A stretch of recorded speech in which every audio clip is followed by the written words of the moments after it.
దేవుడు ఒక వ్యక్తిని హెచ్చించాలన్న ప్రతిసారి పరీక్ష పెడతాడు.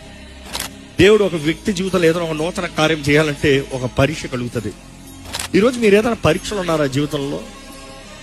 ప్రార్థన చేస్తున్నాను, కార్యం జరగట్లా, మంచి చేద్దామంటే కీడు జరుగుతుంది, మనుషులేమో మనస్పర్థం చేసుకుంటున్నారు, అర్థం చేసుకునే వారు ఎవరు లేరు, లేకపోతే అన్ని పోయే, లేకపోతే అందరూ నాకు విరోధంగా లేచారు. You see these kinds of situation are test.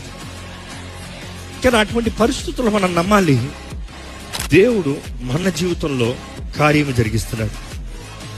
బైబిల్లో చూసినప్పుడు కొన్నిసార్లు దేవుడు అక్కర్లేని వారిని, అక్కర్లేని భారాల్ని తీసేస్తాడు. మానవ బుద్ధి ఎలాగుంటుందంటే, నాకు అందరూ ఉండాలి, నాకు అందరూ కావాలి. వాక్యం చూసినప్పుడు దేవుడు అందరూ పెట్టడు. ఏర్పరచబడిన వారు separate. These people are separate. You can't have everybody all the time. Not possible. దేవుడు నీ జీవితంలో ఒక గురి పెట్టాడన్నప్పుడు you are limited.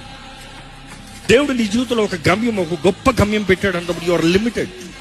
You can't have. లోకంలో అందరూ సుఖంగా లేరా? అందరు పార్టీలు చేసుకుంటా లేరా?